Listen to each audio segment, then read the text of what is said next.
Ole Miss sweeps the Evansville Purple Aces 8-3 on Sunday. They won a doubleheader on Friday. The preseason is now over. The hard work now begins. This is the Locked On Ole Miss podcast.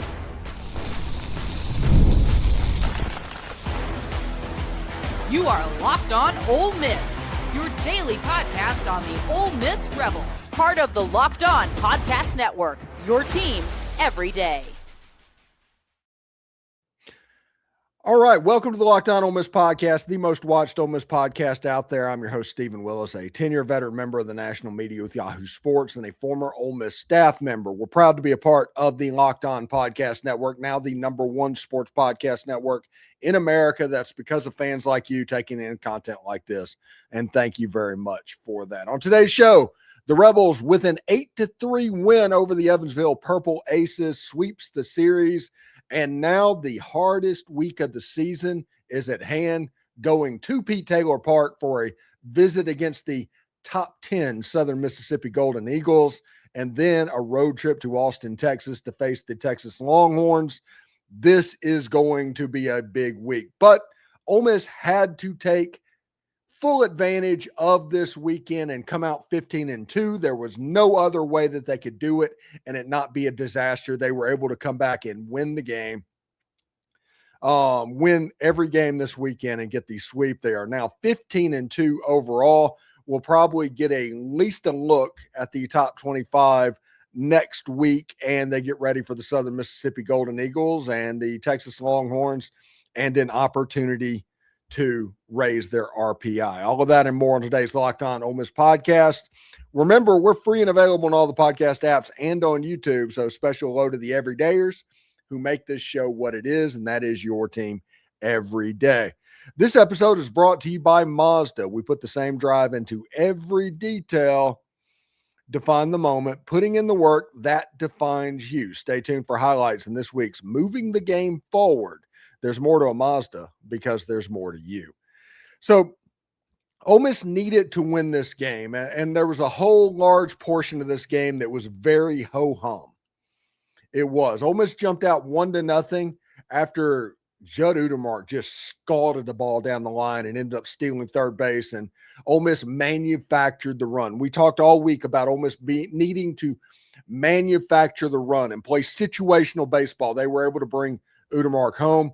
Evansville actually scored 2 in the bottom of the second. There was a little iffiness on control, couple of hits batter by Will Libbert and a couple of walks as well. And Evansville scored 2 runs in that second inning, but the door kind of got shut after that. You have home runs by Brayden Randle, by Tristan Bissetta, and they manufactured a couple runs via sac fly and all of that. Ole Miss ended up winning the game. They didn't hit the ball like they did on Friday, to where they were just knocking the cover off the baseball. That did not happen, but you have Ole Miss playing situational baseball. There was aggressiveness on the base paths. I liked what I saw. This didn't look like static 3-outcome hitting like we saw down in Houston, Texas, and in midweek. No, this was aggressive baseball played by the Ole Miss Rebels, and they were able to use that to their advantage, especially against an overmatched opponent. I think Evansville's 3-10 or 3-11 or something like that over the course of the season. Ole Miss had to win all 3. They did win all 3. They got run rule wins on Friday. It was a good weekend overall. They didn't blow out their pitching, anything like that. They're going into this game against Southern Mississippi about as healthy as they could be, in my opinion, as far as their bullpen goes. And then you have Texas and Austin, which that game's going to be weird. Credit to Mike Bianco about one thing. Going down and playing Southern Mississippi on the AstroTurf that is Pete Taylor Park, which I have no idea how a major college program in Mississippi cannot grow grass in the infield. But I digress. It's a weird playing surface. Texas is a weird playing surface. When you look at what's going on, they used to have a completely AstroTurf infield and a natural grass outfield. Texas is a weird place to play college baseball. But the way it sits now, they have it set up a little bit differently so the infielders can have practice before they go into the Texas series. This Texas series is going to be a war. They're ranked inside the top 5. Jim Schlossnagle is the manager. He likes to play slow. He wins just about everywhere he is. He is going to use this to his advantage as much as he can. Southern Miss just defeated Mississippi State at home. Now they have a chance to pull off the double against their most hated baseball rival, or most hated rival, I should say. Southern Mississippi seems to enjoy beating Ole Miss more than just about anybody else. But Ole Miss going down there on the turf is going to be it's going to be a good matchup. Southern Mississippi's ranked inside the top 10. If they win today against North Alabama, they're probably going to move up. LSU is going to drop potentially after losing games in the midweek to Northeastern and a game over the weekend against Sacramento State. They're probably going to drop. But the way it sits right now, the opportunity is there this week for Ole Miss baseball. You want to announce your authority? Here's your point. You win 3 out of 4 over the course of this week, everybody will take Ole Miss baseball seriously. Everybody, 100%. Win 3 games out of 4 this week, and nobody across the country will doubt Ole Miss again the rest of the season. Is that likely? No, you're playing really good teams, top 10 teams, all 4 games, all on the road. But the opportunity is there, is my point. If you're able to win those games. I like Hunter Elliott and Cade Townsend and Will Libbert going up against just about anybody. It's just the way it is. And the midweek's going to be interesting. If Ole Miss can throw the ball against Southern Mississippi and get that win at Pete Taylor Park, heck, at that point, you need 1 win in Austin and you are gravy. I mean, it's a great week. The one thing that you can't afford this week is a donut. You can't do the 0-4 thing. You have to figure out how to get at least 1, preferably 2, and if you get 3, it's gravy with what is going on. Evansville, they were a good team a couple of years ago. I think they either played well at Tennessee or beat Tennessee in a regional. But the way it sits right now, the preseason's over. There's no more preseason is available for you. So we will talk about that. We will take your comments. So if you have one, put it in the chat. Put where you're commenting from. If you have that, we will talk about that. And if there's any other questions, we'll take those as well, because I just genuinely like interacting with people inside the chat that goes on. But I do realize it's Sunday, it's baseball, and it is kind of is what it is. So when we come back, we will talk about that right after this. Hey, welcome to the 5-Hour Energy Flavor Draft with 18 different flavors to choose from, including new options like Confetti Craze, Fruity Rainbow, and Cotton Candy. There is something for everyone. Listen, when it comes to my number 1 draft pick, I'm going to go against my Locked On Gamecocks host, Chris Marler, who likes to make fun of me because I like grape. I like grape because no matter which convenience store or drugstore you walk into, that's going to be there. Whatever you want, you're going to be able to consistently get that. And I think that is the most important thing for a number 1 draft pick. The sleeper overall, though, I think is pomegranate. I love the tangy flavor and stuff like that. They offer a little bit something different. If you have a sweet tooth, listen, Confetti Craze, Fruity Rainbow, and Cotton Candy is right there for you. And of course, berry, that's the OG. That's the original flavor.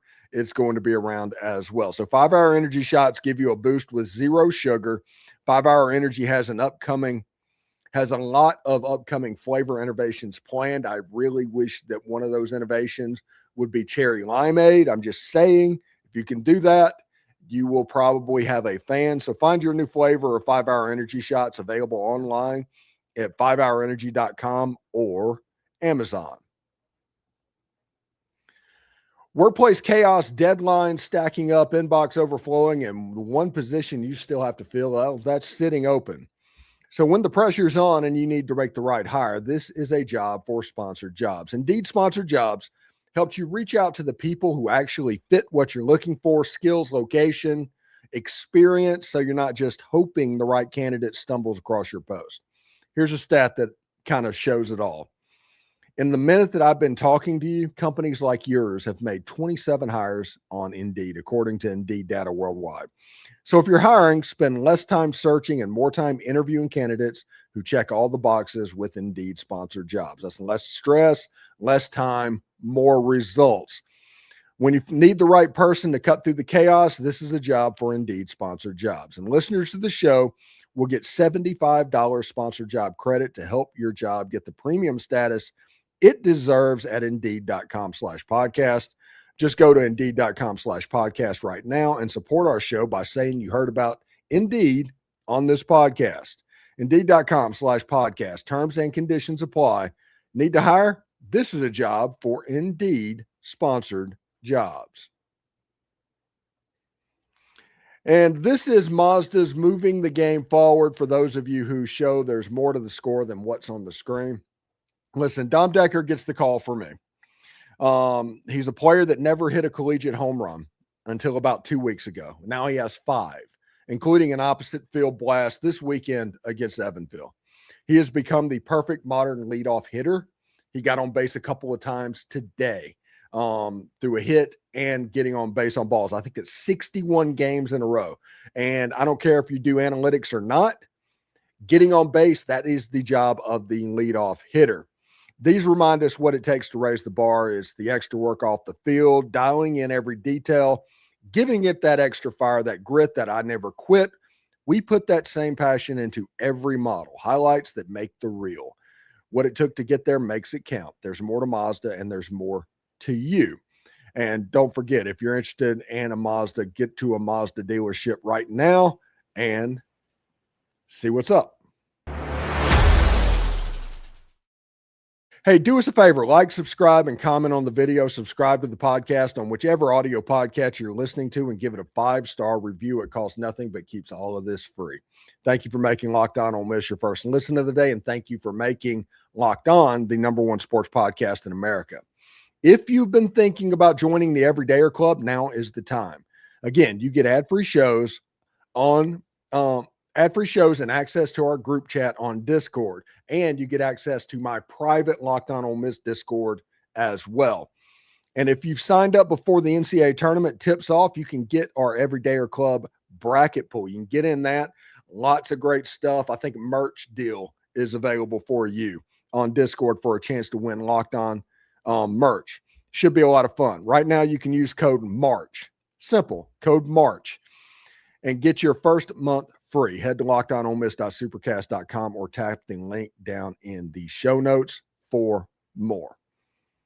All right, so this is what it is. If you have any comments, if you want to comment, if you want to say anything, but put it in the comment section. If nothing happens, we'll just talk about what's going on and what's on my mind. I think this baseball series against Southern Mississippi and Texas is really big. I've been talking all preseason that it's not preseason, but you know what I mean. That it was important for Ole Miss to win the games because of how brutal the schedule is. There's no South Carolina, no Missouri on the schedule. Everybody is ranked inside of the top 25. You are going to have to win games, including non-conference games against Southern Mississippi, multiple of them. So you need it to have a good non-conference pre-SEC slate. 15-2, really great. They should be 16-1. They gave that game against Baylor last week away, but it is what it is. If Ole Miss can get multiple of the games this weekend, they will be all right. I'm excited to see what this team looks like. Whenever they play good, listen, when they play good and they play well like they did on Friday, it's such a fun baseball team to watch. They can drive the ball out of the yard. They can pitch it a ton. They can do the gap to gap. They can run. They can do all of the stuff that's kind of old style baseball. And I'm excited about that, to see that more. And in the SEC, that's going to be important. You can't do the 3 outcome stuff and win games in the SEC. I don't think that can happen. Not those pitchers are too good to where they're not going to walk 7, 8, 9 of them like you're getting at times over the course of the non-conference season. You're going to need to get on base. You're going to need to move runners. You need to get them in scoring position, and then you're going to have to play good situational baseball, knowing when to sacrifice, know when to sack fly. All of that stuff will be important so you can get that run or that run or two. Because with this pitching staff, a run or two, you should be in a pretty good spot because of how good they are. You're going to get a cup ball or two ran out of the yard every single game, just about, it seems like. But if you count on that and you're able to get 3, 4, 5 runs, you're going to win more games than you lose. And all of a sudden you're going to look up and have 38, 39 wins at the end of the regular season. And if that happens, you're hosting a regional and everything you want is coming true. It's going to be very important for Ole Miss to not walk people on the mound, not commit errors in the field. They need to be a team that is difficult to beat, not a team that beats themselves. If that happens with as good as that staff is and how this team can just run the ball out of the yard, it could get pretty impressive. It could get really impressive really quick. Tristan Bissetta had a home run today. He's hitting over 400, I think, for the year. Colin Reuter's over 400. The bats, whenever they're working and you get runners on base in front, the bats are there to drive in runs and do damage. And you saw on Friday night what that can look like. And them manufacturing runs, I'm all about that. Anyway, thank you so much for turning in today to the Locked On Ole Miss podcast. We're going to continue to talk, spring football this week. We're going to talk college baseball. Tuesday night, we'll do a reaction to the Southern Mississippi game. We're going to talk about spring football. I think March 23rd is the day that we're looking at on that. And we've got commitments coming up. Tomorrow's show, we talk about Benjarvius Shoemaker committing to Ole Miss. And we got some highlights and all of that. So pretty interesting for what could be a very important year inside the state. And Ole Miss has all of the momentum going forward. So we're on all the social channels, so check that out as well. If you never miss an episode, the Everydayer Club is built for you. Get Locked On Ole Miss ad-free, plus members-only Discord access and more. Head to lockedonolemmiss.supercast.com to join the club. For those of you on video, we're going to send you the first ever 24/7 National Locked On Podcast Network YouTube channel. On audio, make sure you find a second listen, either Locked On SEC or Locked On College Football. Hotty toddy, everybody. We are getting almost to spring football, and baseball is about getting ready to heat up. So it should be pretty awesome. So we'll talk to you later. Hotty toddy, everybody.